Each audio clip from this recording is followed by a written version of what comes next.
it's Victoria, and I'm back with my guest Randy, as promised. You remember him from my reaction to, well, our reaction to Black Phone 2, and now we are back with our spoiler review on Black Phone 2. So let's get into it, shall we? Are you ready to get into this, Randy? Yeah, let's get right into it. The film stars Mason Thames, Madeline McGraw, Miguel Mora, Ariana Rivas, Jeremy Davies, Demian Bishiri, and all-time favorite, Ethan Hawke. Good cast. Truly. And the film was directed by Scott Derrickson. Which is what his and Ethan Hawke's third film together? I didn't even keep count, but yeah, I think it is his third film with him. But yes, I was just kidding. The film follows Finney and Gwen, who are now in high school and are still having a hard time coping with the events that took place in the first film, especially Finney, played by Mason Thames. It's only when his sister Gwen, played by Madeline McGraw, starts having dreams of previous victims of the grabber. And intrigued as she is about why these dreams are coming back now, they both go to the place where the victims were killed at the Alpine Lake Youth Camp, where lo and behold, the grabber has came back from the dead, or should I say, risen from hell as a ghost himself to finish what he has started with Finney. Now, before we go into this movie, we are going to give you a brief synopsis of what happened in the first film, just to get you up to speed. Would you like to tell this one, Randy? Oh, sure. Awesome. For the first one, first Black Phone film, which came out only a couple years ago when you think about it. Yeah, not too long ago. Not too long ago. It follows a community that's being hunted down by this character called the Grabber, who's kidnapping preteen boys from their kids from these suburban Colorado community in the 70s, late 70s. 78. 78 to be precise. There you go. But during that time, and it follows these missing kids, and then it comes down to this character named Finn, who gets kidnapped by the grabber himself, and somehow manages to hear to get out of order black phone. Yeah, an out of order black phone that somehow connects him to the spirits of his dead victims. And he's got to use these advice from the spirits from the dead spirits. Yeah, from the boys that he murdered. Yeah, to help him escape. And along the way, you also have a sister who's also using her somewhat psychic abilities to figure out. She's clairvoyant for sure. Yeah, to discover where her brother is. And the film overall just deals with this whole situation about dealing with the whole notion of being captive and hopeless, and basically having a fighting spirit. Yes, having a fighting spirit and also being willing to fight back. There you go, fight back. Well, fighting spirit and fighting back is the same thing, but yeah, pretty much that. And so, with that being said, we will share with you quickly how that film ended. So, spoiler alerts for people who did not see the Black Phone. You're years late, by the way. Yeah, very late. But either way, if you continue watching, then that is at your own risk.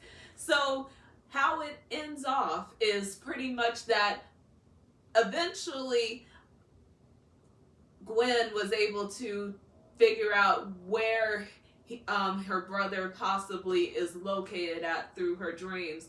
And Finney, being on the last few calls with the previous victims, the last few of his previous victims on the phone, he is piecing together finally how to not just get out of that basement that the grabber put him in, but also to confront the grabber himself one-to-one and be able to defeat him and get out of that house. So And And basically he learns how to fight back. You'll learn that. Yes, he does learn how to fight back from the advice of one certain ghost in the film, and it was definitely helpful for him. But before he can get out, the grabber is gonna try to take his chance while everything has not been solved yet and the police have not found the location to where Finney is at yet. And also, may I even add, the grabber kills his own brother when he finds out what he's been up to. Yeah. And then puts the blame on Finney. Like, really? Yeah. Seriously? That was your choice to kill your brother with that whole, he was an idiot, but he was my idiot. Well, okay, whatever. That was still your fault. You chose to kill your own brother, sir. Stop trying to blame the victim. But either way, so Finney and the grabber get into a fight. Well, more like just a the grabber tried to get him with an axe that he missed, and then Finney starts beating the crap out of him. Yeah, first he breaks his leg, then he breaks. God! Okay. Look, that. It was kind of like a Home Alone situation, kind of going Yeah, down. it was. And then he started beating him with the packed phone, which was packed with dirt, beating him up, and then he strangles him with the phone's cord, but not before he lets him listen to his victims torment him as he dies. Awesome scene, by the way. Oh, yes.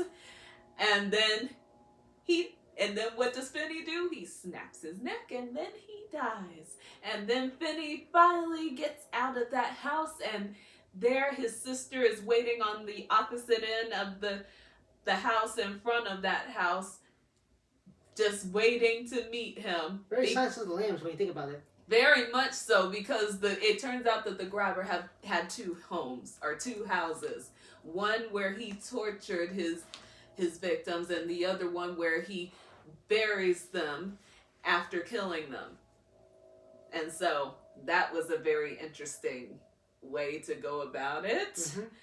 And then, but either way, Finney is fine. He survived the ordeal and was able to go back home to his father and sister, and also was able to go back to school. No problem, being the hero of the town pretty much. Yeah, basically learning how to stand up for himself and somewhat grow as a character. You see that if you watch the movie. Oh, yes. You'll know why. All right, now let's get into Black Phone 2, because we know that's why you all came to this video. All right, let's go. Let's talk about it. Yay! So let's start with the story. We will be giving our thoughts on the story most generally. So would you like to start first, Randy, since you're the guest on my show? Oh, thank you. But I think it's your show. You start first, and I can chime in. Yes. Okay, well. It's your show. Oh, thank you. I don't mind starting first, but of course I will always ask my guests first. But I will start first. So, my thoughts on the movie. Woo! Where do I even begin with this? My thoughts on the Black Phone 2 premise and horrific tale. Or scary tale, whichever you want to go about it. It was cold. There you go. Yeah, it was very cold. And it's about revenge, which is a dish best served cold. Oh, in the cold. Nice. That was clever. You know if you see the film, but the film is... It takes place in a very cold environment this time compared to the first film, which is more warmer, I guess. Yeah, it was warmer. I guess it wasn't summertime, but it probably was like spring or like fall, man. Oh, fall time? It looked kind of like fall time, but then again, this film was called winter time. Maybe the next one, if they would make one, since it'll probably be springtime. Yeah, well, the film where it starts off, it looks like it was more. I guess it was winter. Yeah, I'm not sure. Winter. Because it was a little bit like that dreary, wintry vibe, even though it wasn't snowing where they were. Yeah. So, but my thoughts on the story in general, I'll start with the good thoughts for you guys. So, my good thoughts on the film, I'll have to say, first I will start with Scott Derrickson, the director. I have been a fan of his since Sinister. So I have been following his work since when he started doing Doctor Strange, and then also, of course, the Black Phone, and also he done some short films too, and that I kept my eyes on throughout the years. And also, he used to be a movie reviewer himself at one point. But He's hoping for us to break in the industry. yeah, that wouldn't that be lovely? But either way, my point is that I have been a big fan of him as a director and as a writer, along with his co-writer C. Robert Cargill, who they basically co-wrote The Black Phone and also Sinister as well. And what I love about what they do with their works is how they infuse a lot of their personal touch in their projects, where it feels like it makes it feel more like realistic and more like open and relatable, to, in my opinion, at least. Mm-hmm. So I felt like, to some degree, The Black Phone 2 wasn't any different from those other projects of theirs that still had their personal touch on it. Okay. And another thing that I can give a good note about is Derrickson's approach to fusing horror, or fusing his Christian beliefs, Christian faith, to horror, without it becoming a full-on religious horror film. Like a preachy film. Or a possession film, I would say, or a religious film like The Nun, or so many others. I mean, don't get me wrong, The Nun was good, but it's not a film like that, or The Exorcist, or The Possession kind of film, where that's where Christianity or anything along that notes would play a huge role, because we are dealing with something more on the religious level. Yeah. But in this film, it was more like, it felt more just like... It's undertone. Yeah, this is the undertone. It's religious undertone. It's not full-on preachy mode or a full-on, like, over religious film. It's more of an undertone film. It has that moment. The setting is in a religious camp, so... True, but I can't deny there were moments where they made it obvious with the scripture saying. Oh, yeah, that's true. The ending. But that was his choice. That was Scott Derrickson's choice. Yeah. But I could understand for one scene why he did what he did for one scene. But I'll get to that maybe later in the film. But yeah, so I like how he infuses his Christian faith with horror. And also, let's keep in mind, y'all, that horror is part of the human experience, whether we want it to be or not. And also for me, I am a Christian myself, but yet I can enjoy some horror films here and there because I can understand where it comes from and how it's not something that we as human beings can be completely devoid of. There is always something that, whether it's horrific or just something scary to us, that we are having to deal with just as people in our lives as we go through our lives. So judge me if you thank you. Judge me if you want to, but I say that is just part of the human experience as a human being. So if you think otherwise, then that's your opinion. That is your belief, and I have mine. And my next good note is that I'm glad to first and foremost see Finney, or I should say Finn, because he's a little bit older now and he probably is like, I'm not that little kid anymore, call me Finn, because that's his name. I am happy that he's back in the film, and also we see him not in a space in his life where he has not completely overcame or gotten over what happened to him in the first film, which makes it even more understandable and realistic, because trauma is a very real thing that people deal with, and it's something that you kind of have to, sometimes you can cope with it on your own, and then other times it's hard to just even decide to cope with it because it's something that was so disturbing to you, something that it traumatized you, and so wanting to confront it or talk about it is not always a easy option to do for anyone who experienced something traumatizing that happened to them.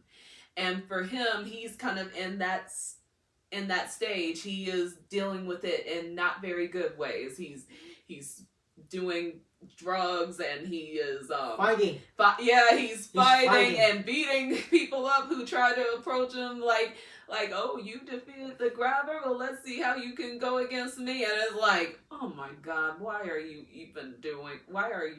guys trying to bother me? What happened to the nerd? Remember in the first film, he was like the weak little nerd. No, stop it.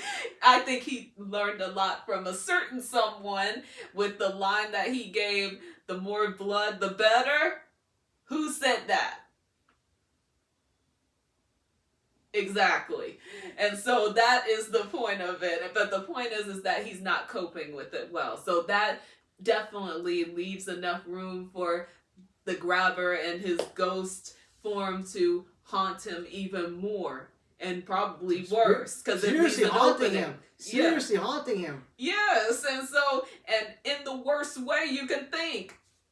Because now, his sister Gwen, who is not just really the supporting character in this film like she was in the first film. She has taken a front stage alongside her brother. She's the leading lady while he's the leading man in this movie, which I was happy to see because I thought she was really good in the first film, and because she was the one that also helped to get her brother out of there through her gift of having these dreams, these strange visions of dreams. Yeah. She was able to also take center stage in this film because it wasn't like he was the only one that was victimized by the grabber. Really, when you think about it, Gwen was victimized unknowingly to the grabber by him. Honestly, looks like the entire community. Yeah, but to narrow it down for this film, yes. It was especially those two, the siblings. Yeah, so, and we find out in this film how much he has victimized them even further. Oh, yeah. And they didn't even know. And I don't think while he was alive, he even knew. Which was interesting. So we're getting to that, but those are my good thoughts on the film. But my not so great thoughts was like, okay, I'm seeing too much inspiration of Nightmare on Elm Street. It's pretty obvious. And too much inspiration. You said you saw too much inspiration from which film that happens at a lake?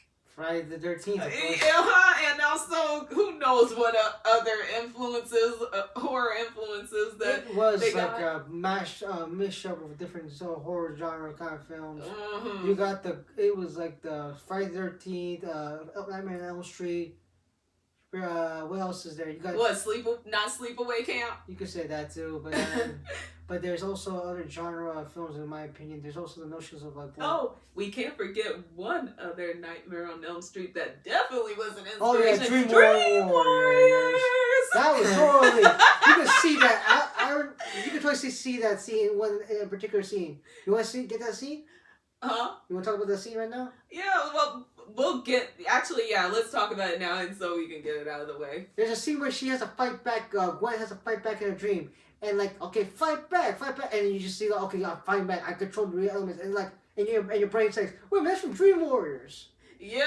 And that was like, as we like, well, this is my dream, so I have control here too. Oh. And so, either way, let's get to it. But yeah, so that was the not so great thought about that movie, the bad thought I had about it. And exorcism, like you can say, as exorcisms, there's still moments like, oh, okay, her body's like flying across the room. Well, that was in Nightmare on Elm Street, and the exorcism, it was like she was mainly possessed, and she was being attacked first, so yeah, there was the moment where it was like the back and forth on the bed deal, but when she was possessed, I would say that's a little bit different because that's the demon working inside her, but for Gwen in Even this at the movie. end, they kind of felt like the Invisible Man or something like that. Because it's like, Yeah. I was like, that was interesting pull out. All right, let's go with that. Why? Because he's invisible to everybody else, but not to Gwen in her dreams. And Finn, remember Finn at the end. There's a fight Oh, scene. They grab. They figure out where he is. Like, yeah, oh, they figured out They where. grab him and they say, okay, we're gonna kill him right here. I'll punch this guy in the head. It's like, all right, this guy's invisible. He bashed his He's bashing his head again. It's like, all right, we're going that way. We're gonna go with the invisible Hey, he man. looked awful enough without those mask pieces. Yeah, he was. Oh my God, he He looked was awful. skating, and I thought that was kind of interesting, cool. But Well, I feel like the I'm trailer like, kind and of the ruined it. skates weren't the skates made of ice. That was weird. It was. I guess he thought he was too cool. Oh my God. Either way, so yeah, that was another. Not the skating part, but the whole deal with the Nightmare on Elm Street inspirations. Like, I mean, it's fine to take inspiration from other horror films. There's nothing wrong with that. But it's like, and it's also just on one person. It's on it's just one. Gwen. But if it was multiple people he was able to do this to in their dreams, then I would be saying full on Nightmare on Elm Street ripoff. But I'm not calling this a ripoff. Yeah, it's got copies. It's like a similarity, I would say. Yeah. It's not so full on copy yet. Yeah, and so when it comes, and also making some obvious Bible scripture references or obvious moments where it's like, okay, we get it. You are relying on the Lord to get through this situation. I mean, now when Gwen was praying, I didn't mind that part because when she was like, please, Lord, be with me as we try to defeat this spirit that should be gone here, because I'm not doing well right now, Lord, and I need your help to get through this. Please don't let this guy win. Don't let him end up hurting somebody else or killing me. Yeah. And most importantly too. Yeah. Because it's like, and so I like that because it shows how much faith that she has and that she was willing to rely on something higher than herself in hopes of this being over. Not thinking of the worst, not assuming the worst, that he's gonna kill me no matter what happens, or this is not gonna end well no matter what happens. Because some people in films, they would just already go full on negative once they're in a situation where it is becoming a life or death situation. Yeah, they try and make it all Hollywood epic, but you're in the end, that's a reliable quote. You'll be praying in situations that you think you're like you say, I need help. Yeah. You will start praying, and then you were screaming. Some people think I'm gonna be all tough about it, like what Finn think he's doing. Yeah. He's like, I'm all tough and stuff. I can't do it, but sometimes in reality, you need help. Yeah, you need help. You need to talk to someone about trauma and like stuff like that. And that's what Gwen, and for me, Gwen was definitely the heart of the film. She was the one that was willing to allow him to talk about it. Mom as well.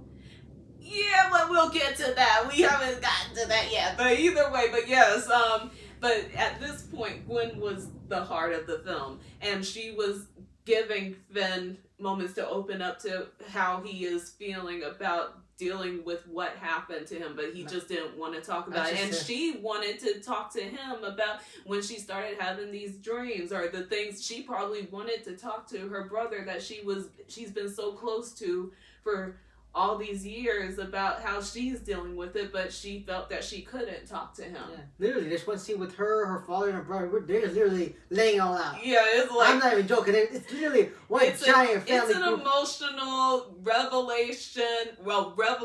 and very just letting it all out moment for two of the characters. The dad, I mean, he was pretty much just listening to what was going on. Their dad even came back, and he had a more bigger... Yeah, the dad he had a slightly bigger role in this movie, too. Well, somewhat. Slightly bigger role. Yeah, but he also improved. There has been improvement on their father. He stopped drinking. He is now trying to be a little bit more present in his children's lives, but he's definitely on the track of where I guess he's in AA or some kind of program. He said that he was going to get his 3-year chip or something. Yeah, so he could have been most likely in the AA. Yeah, so he's trying to improve and to be better for himself and be better for his kids, because he realized in the first film that they are important to him. They are important. He's literally driving them away, but exactly, he loves them. He does love them, even though he wasn't the best dad in the first film. He does love his kids and the trauma. Their trauma, losing his trauma, his wife, and also the trauma of just losing Finn. Yeah. In the first film. So this film is basically, if the first film was about being in a traumatic situation, like being kidnapped by someone and being thrown into a basement and also talking to ghosts. I mean, I don't know what you would call that if that is not traumatizing. Then this film is about figuring out a way to deal with it or overcome it. Yeah, basically the first film, in my opinion, was like standing up for yourself against trauma or trying for traumatic situations you're in. This was recovering from trauma and how to deal with it. Like the father, in the first film, he was an alcoholic because he was dealing with his dead wife. In this movie, he's trying to overcome that experience by stop drinking. Yes, and be a better father to them. So is that that's your only bad thing about that? Yeah, it's just that some things were too obvious and others, like there was some scenes where even with Ethan Hawke where I'm like, there was some dialogue that I just felt like, okay, the bigger. Yeah, or not bigger. It was like the scene where he reveals to Gwen the secret of what happened. Oh. And so it was like, I felt like, now the part where it's finally revealed to her, I thought that was amazing how both Ethan Hawke and Madeline McGraw acted that out. But before that, when they were just in the van talking, there were just some dialogues where you're kind of like, really? You couldn't get that from what you were watching happen unfold right in front of you? You had to say it so that's exposition, basically. Too much exposition. Too much exposition. Yeah, it was shown, so you don't need to say it, but they just kept saying it. So, if we're watching the film, we should not be that dumb. Yeah, and so some filmmakers just don't trust their audience. I'm not saying that Scott Derrickson is one of them, but that moment was definitely. But either way, so yeah, those are my bad notes. So what were your thoughts on the story? In my opinion, the story was alright. I like the notion it was basically recovering from trauma. First one was about standing up for yourself. This one's about recovering trauma, and how you see that in different characters, especially with Finn, how he's dealing with trauma. In the first film, he was getting bullied. Now in this movie, he is basically the bully. Yeah. He literally opens up the film like he's beating some kid up. But he's also a recluse more so. Yeah, he just doesn't want to be bothered by anyone. Yeah, he used to be like trying to be normal. And this one, he's more like isolation to himself, trying to keep it all into himself so he doesn't do it. And you can see it like he's becoming someone like his father in a sense. In the first film. It was really dragging him down. I like that notion. His sister did play a bigger role in this movie, and I feel like that was a great scene because she was actually one that good to highlight us for the first film. Oh yeah. Even though the Finn storyline was more interesting. But with her stuff around like herself and like the scenes behind her, around her storyline, that was kind of nice. It was. It was a good separation between the siblings. One was in the cage, the other one was outside trying to find them. It was like a good where are you?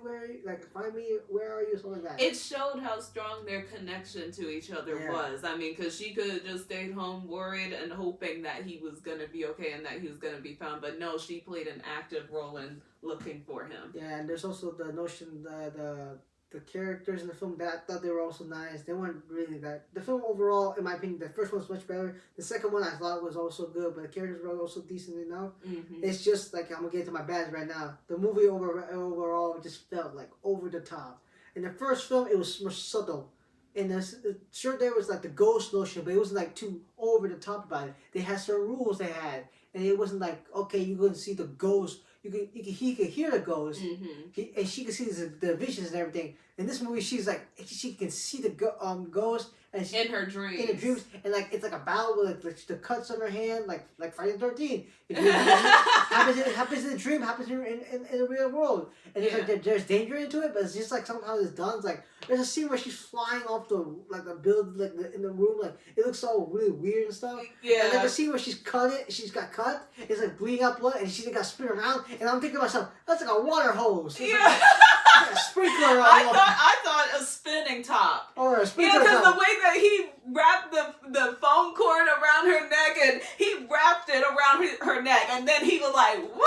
And I'm like, dude, it's like, and I'm what's like, going on? yeah, I'm like, where's the blood coming from? It's not coming from her neck, so it must be just coming from And her it's just arm. like a sprinkler going on. It's like, wait, what's going on? More like a blood tornado. Yeah, basically look like that. And it was just like that was just weird. But the first film, it was like it was subtle down.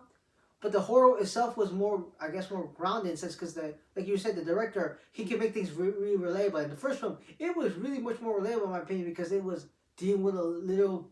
It was dealing more with life and like, also real predators and like real. And during a time where films about serial killers was becoming very prevalent. And serial killers were very prevalent during that time. It was very and there's the notion that this kid might not actually make it. There was danger to the notion like he could kill his kid, and he's literally figuring out how to do it by himself. He's like fighting himself back, and it's like. And that's where there's a little absurdity to that Yeah, first film because it's like, okay, some of the kids I can understand he could have easily just snatched them, but there's one or two kids where I'm like, they could have beat the crap out of him, but yet he got them. And yeah, he got them released. Like that's not. He would have been at least like I would have been surprised if his face was like this, like got bruises. Yeah, got scarred up or something. But then again, you couldn't scar him with that face. Yeah, this face. They're like, oh God, oh God. But Benny got him. He got him on the arm. Yeah, got him on the arm with the little rocket pen. I was surprised you didn't see that. I didn't see that in the first film. I did. I saw it a little bit. It was just like a quick scratch. It was like that's why he was like when he grabbed him. Oh yeah, that's true. I thought. So like, but the first film, in my opinion, was much more grounded in a sense, and it was more the notion of the realistic element of it would make it much more scared than that supernatural stuff. And the part where he fell asleep where he was waiting for Finn to come up so he can play his favorite part of the game, Naughty Boy. Not getting into what that means, but either way, it was like he was not all that great at his job. I mean, there's notions like he was not that great, but there was a notion that he's getting old. He's human. He's human. Yes, he's human for sure. And that's what makes it. But that's also notion that it's kind of scary and also relatable. Like this guy's, he seems like to this kid, he seems to be a bit of a monster, and he's also human, but he's also scary. In this movie, he's a ghost or something like that. Yes, which is even worse. Which is scarier, but somehow makes it more like funnier in a sense. There's literally a scene where they're beating him like on a frozen lake. Yes, I know that part. And again, where he's like looks at the invisible man. It's like okay, we're gonna find this guy. I got his legs. Well, Gwen also helped him too with that. Yeah, because she was asleep. Yeah, it's just like a second battle going on. It's like okay, and it's just more over the top. But this movie, the first one was much more smaller. They were shot at a lake, and you can see it because of the character. Okay, so basically that was one of your points to that. Yeah. What any other points of what you didn't like? I think that was all of it. That was it. It was just more bigger, and the bigger the film, it kind of ruined the film for me. The supernatural was much more present, and it kind of ruined the flow for me. As I prefer the first film because it was more grounded and realistic. Yeah, well, I feel like this still okay. Not the whole him coming back from hell to not just haunt Finney, but also kill his sister in her dreams. Yeah, that was not too realistic, but I felt that just the fear of his past not just coming back to haunt him, but also to destroy everything that he has. That's the realism that I found in that, because trauma can definitely do that to one. If it's not through a ghost, but it can be something that it takes over that person's life so much that they become the very thing that they, that was victimized them. Mm-hmm. And so that's how I felt like that could have went more in a realistic way. But this was a supernatural horror film. Oh yeah. And so we have to keep that in mind. But the point is that it does go into some pretty Over the top. places. But I like the fact that they did it at the Alpine Lake Youth Camp, because what I liked about it, it felt like as if they were no longer in the suburbs. It felt to me like they were entering another dimension or another, because like this was shots. because it was so wintry there. It felt like it was like, and it was not like a beautiful wintry Christmassy like landscape of a place there. To me, I felt like that would be what hell would look like if it actually did freeze over. We're not talking about Colorado. no. Just to be specific, we're not dissing anyone. Or Canada. Or Canada or Colorado or any place cold like that. We're just this imaginary place in the film. I think Alpine Lake is fake. It's real fake. Alpine Lake, if Alpine Lake is real, I'm just talking about in the film, but not the place itself. Yeah, the way the film is shot, it makes it look very cold. The tint is very dark. In the first film, you can see it was like yellowy. The color grade was more yellow. This one's more dark or cold and blue. So and the fact that they still have a out of order black phone. It's called black phone, so you gotta have at least one of those things, man. But they had multiple of those. There were out of order phones ringing the whole film. Did you see the times when Finney kept going to the ringing phone? It's like, hi, I can't help you. I can't help you. Goodbye. Because it's an out of order phone that's ringing. That's what phones back in the day looked like. I mean, then again. Yeah, that's what they look like, but the fact that it was out of order. Now, if it was still working, sure, no problem. Mm-hmm. But the fact that they said, "Oh, that phone hasn't been working for years now," I'm like, but it rang last night. Yeah. Oh my God, I was beginning to think that Simon was the black phone. Okay, was there any other points you wanted to make, Randy? No, that's it. Okay, let's move on. Let's talk about the cast of the film, starting with, of course, Mason Thames as Finney. And I'm sure you guys have seen him in the recent How to Train Your Dragon. And regretting you. Regretting you. He's been busy this year. Yeah, he's been busy this year. So, but in this film, I felt that he did a really good job once again, because he did a great job in The Black Phone. I feel like he does a really good job in this film too as well, because we're seeing more of a darker side to Finney, or if not a darker side, more of a side that is dealing with so much that it's hard for him to just, turn on that charm, turn on that smile, and just be happy living life after what he'd been through in the first film. Nice. And so, but it's not too much that it's off-putting or boring. I thought so too. I thought he was okay, but overall, I feel like this was definitely his sister's story. It was definitely Gwen's story. His scenes were basically like. But they were still connected. That's why they both were still the leads in this film. Both the leads in this film, because their stories intertwined with each other. Basically, it was a role reversal, basically, in a sense. His sister was more productive, was more active in the story compared to he was, in my opinion. Yeah, well, he couldn't really do too much, but it still was also his story too. Because we're majority of the time in Gwen's perspective, but he also has a perspective in this film as well. So that's how we know that it's not just his sister being the only lead in the film. Yeah. So it was nice but yes, one can argue this is Gwen's story, but at the same time, he still has a story and a arc that honestly I felt like could have been better established or could have been done better. But he did what he could with what he had to work with. Yeah. And so, but he's not the only one in this film that kind of has that. Yeah. And so, but I thought that Mason did a good job as Finney again. And then we have Madeline McGraw as Gwen. And in case you don't know who Madeline McGraw is, she is sisters with Violet McGraw, who was in Megan and Megan 2.0 as Katie. Is she the daughter of Tim McGraw?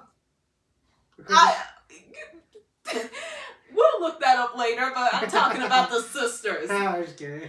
Either way, and so Yes, she ma'am. plays Gwen, who is now rocking a nice haircut. And so she is also Karen, the scene, man. She really did a great job. what? She really did a great job. Yeah, she Yeah, did like- an awesome job. She really put like in the first film, you could see that when she put in a lot of effort for the scene. In this scene, it's no exception. She did a great job. She put a lot of effort into that, like her scenes. Yes, she did, and she just definitely owned it each scene that she was in, and also you got to see both her vulnerable side and her strong side to her character. Which is her bad mouth.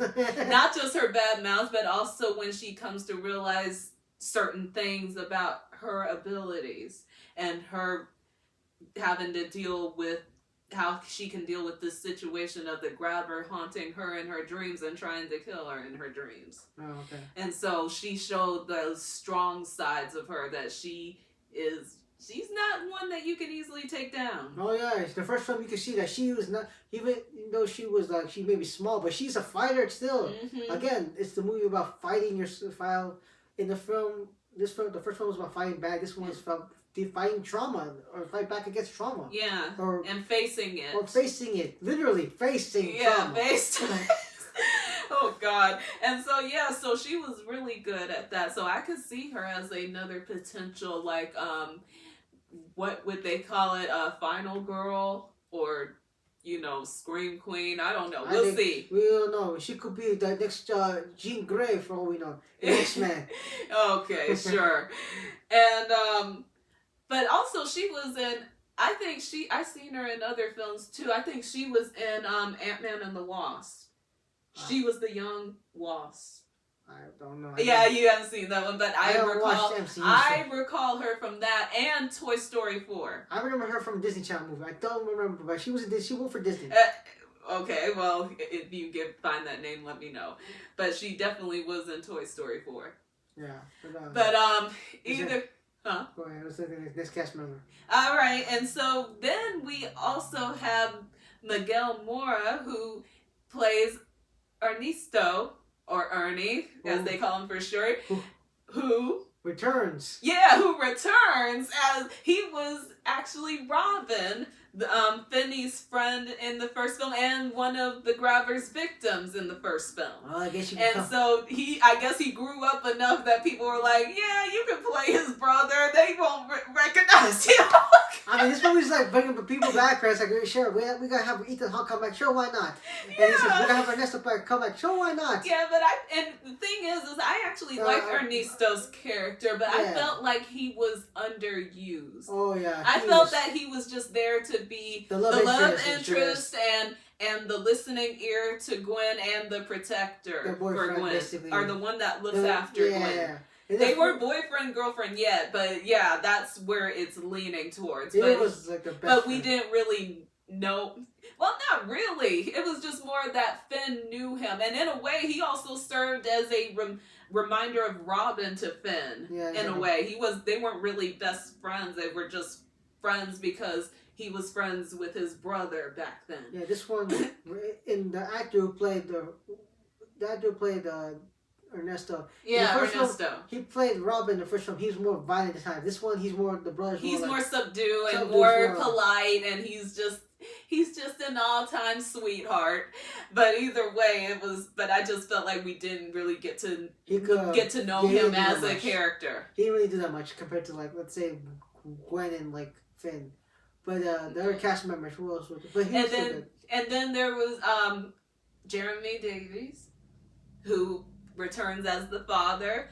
I thought he still did pretty good, like he did in the first film. Not as much dramatic, being a, not so great guy type of dramatic. But he was still, you could tell that he played the character dealing with his issues better in this film and trying to be a better person, a better presence in his. Again, facing trauma. He's trying to deal with trauma. Dealing with his own personal trauma as well as trying to get through over his own issues with alcohol. So. Yeah.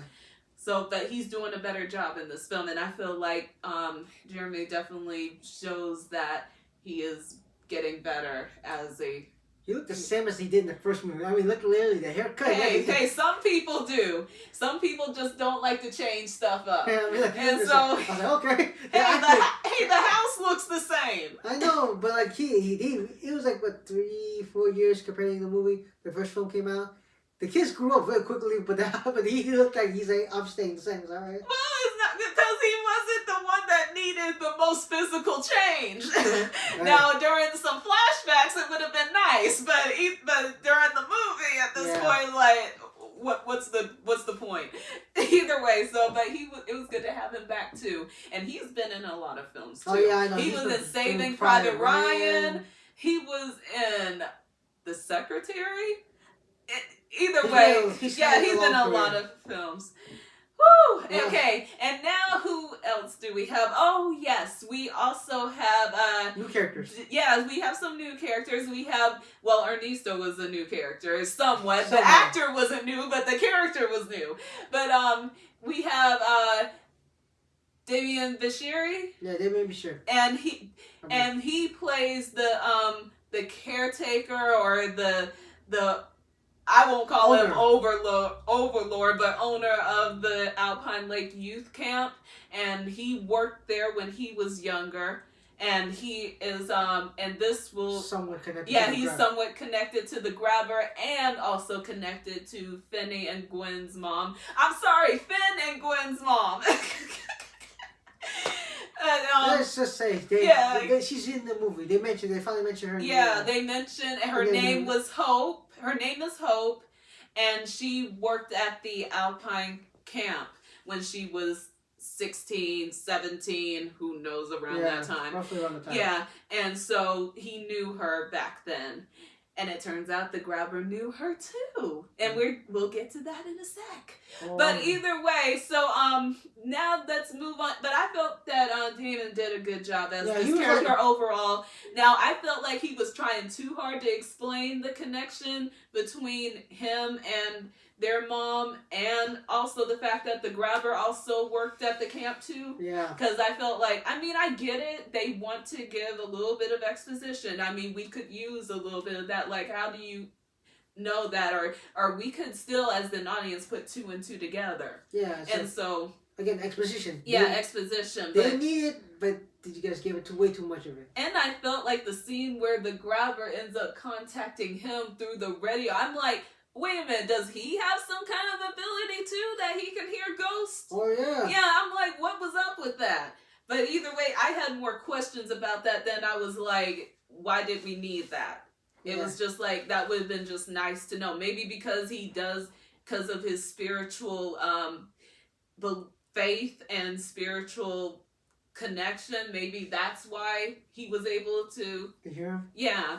But it depends. But it would have been nice to have that a little bit explained. Good role. He also plays like a good role model, or like to Finn. Finn, like other people at the film is like he cares about these people. He has like you understand this guy's got a code. He's dealing with a lot. He's got his code of honor. Like he's got his mission in life as well. Yeah. Not just maintain the camp, but he's also got and also wants so badly to protect his sister or niece.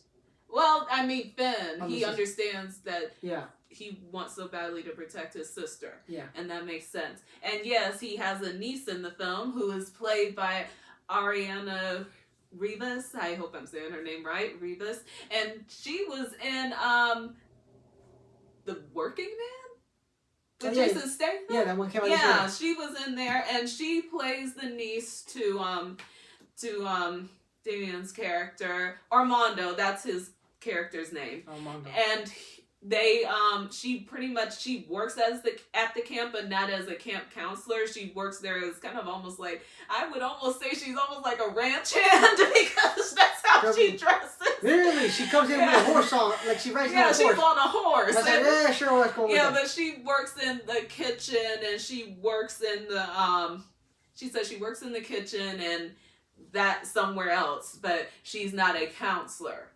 And so Now, why? And I felt like she was somewhat underused. Yeah, I feel like the new characters, even though they were nice, it's like I would like to see more of them do something. Yeah. But yeah, this film felt like it was, we understand who the main characters are. Let's focus on them and the grabber-ish. Exactly. So it was just like, but also, and with one last thing about Demian Bashiri, he's part of the famous Bashiri actor family, in case you didn't know. And also, if you've seen films like The Nun, The Hateful Eight, or The Heat, then... Or Godzilla Kong? Yeah, then you know who he is. And then we also have Anna Lore, I know her from Final Destination Bloodlines. And I know her from Gotham Knights. Yes, and she played the younger version of the mom, or just the mom. Yeah. And I thought she did a really good job as their mom, because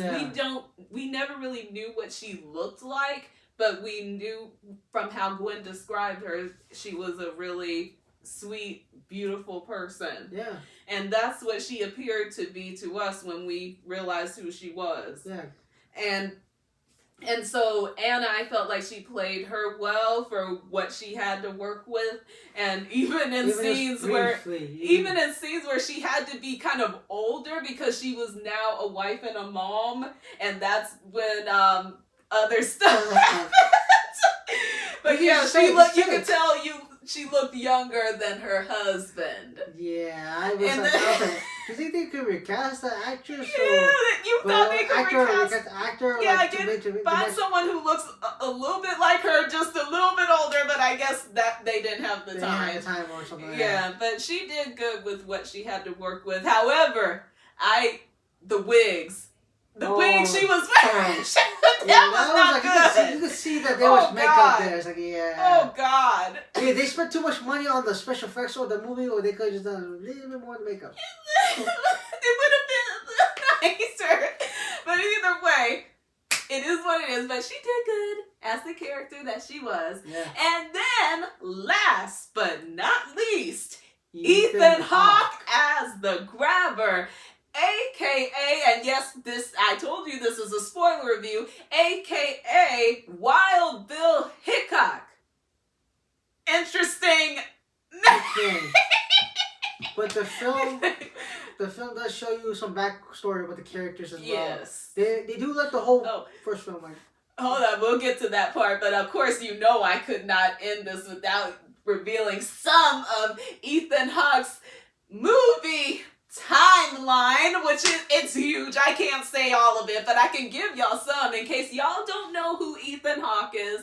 I'll tell you some films that he was in that may jog some of y'all's memory, maybe not. Yeah. He was in Dead Poets Society.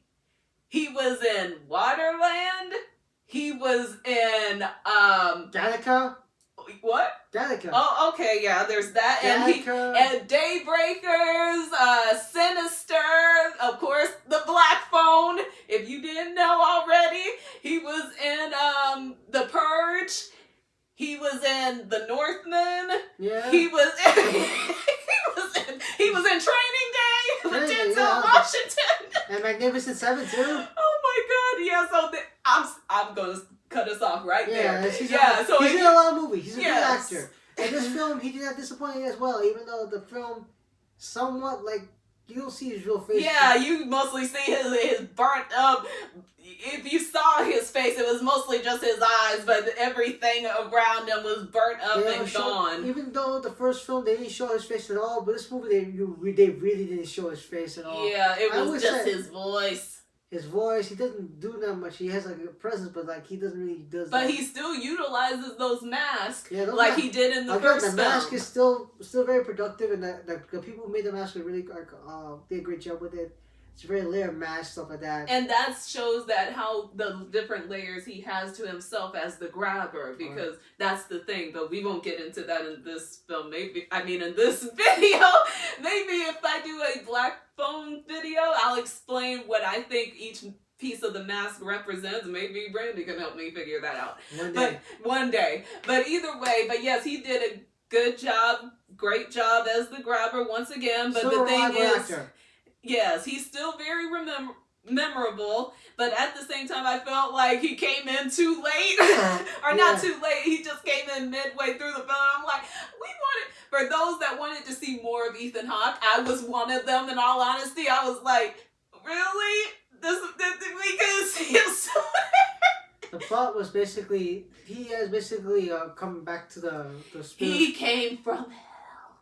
He came back from hell to protect his three original victims, apparently from not protect his victims. He was coming back to get back at Finney through his sister, but what was able to help him to come back was the fact that his previous victims' bodies were never found. So that meant their souls were not at rest. So now, then they found they had a nice storyline. That was the goal of pretty much in the film, is to find the 3 dead boys that he killed at Alpine Lake Youth Camp when he was working there, to find their dead bodies and dismantle his power, his supernatural power he has in death. And the movies just skip through those characters' deaths. Like in the first film, we don't really get to know who they are. We don't really know who they are. They should have a flash videos. They don't have a little good backstory to them. All we know is that they were camp goers. They were fellow camp goers. They do a mini montage in the 50s. In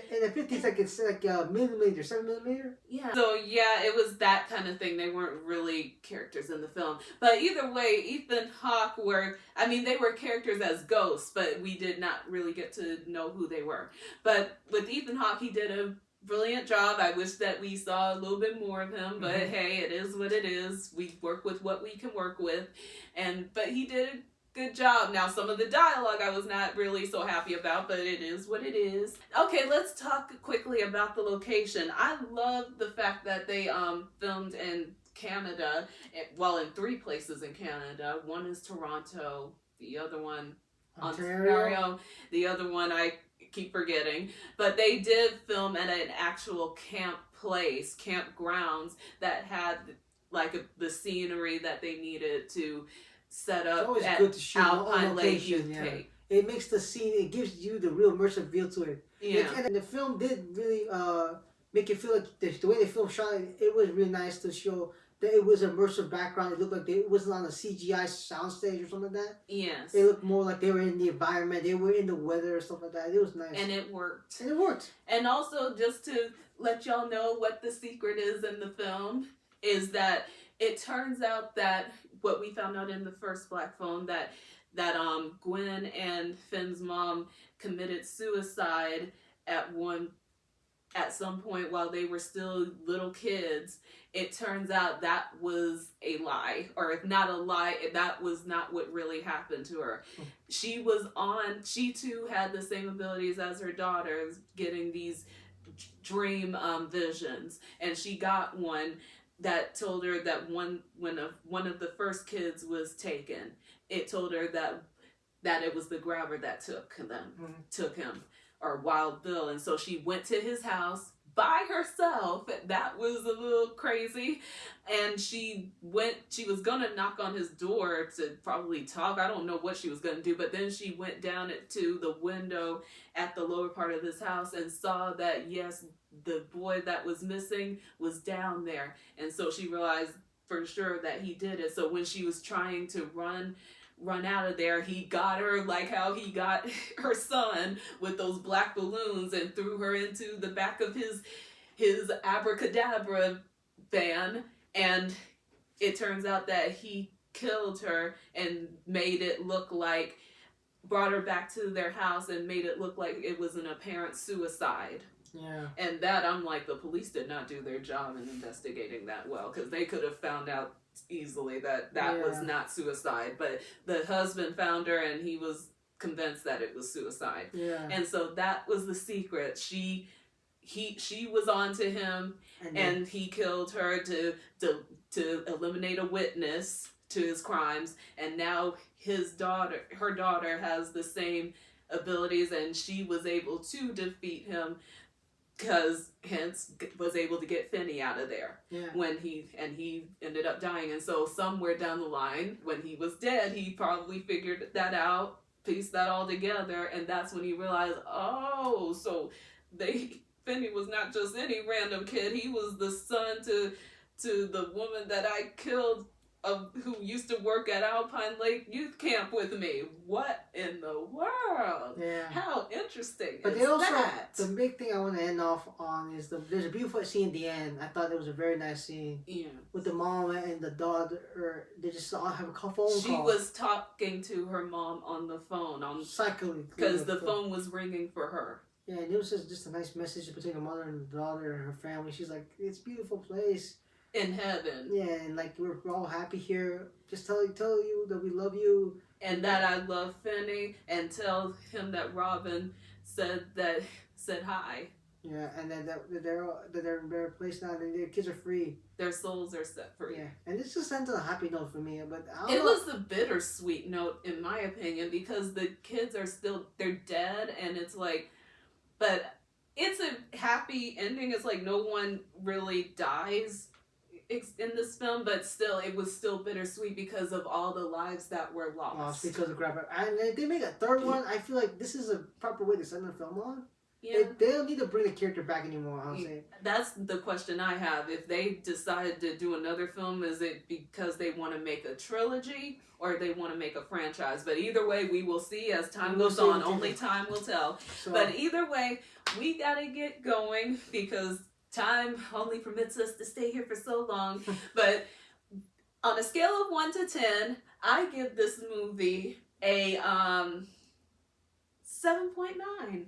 I actually enjoyed it. I thought it was really good. Yes, it was still so many things that felt a little bit redundant, and some things that felt that, okay, did you really need to add that to it? But overall, I enjoyed the film. And for me, I would give it a 6. Because even though it wasn't really good as the first film, I just felt like it was it was a very decent film, a very decent sequel, especially compared to the first one. Yeah. But it wasn't really that better as good as the first one. Yeah. But yeah, that's my opinion. But anyways. I understand. But either way, so I will be seeing you guys next time on my next review, which will be on After the Hunt. And I will try to figure out what will be my next movies that I will be reviewing. But until then, I will see you guys on the next one. And if you like this video, please like, share, and subscribe. And thank you, Randy, for joining us once again on my show and on this review. We're always happy to have you. Thank you. And thank you. And we will see you guys next time. Bye.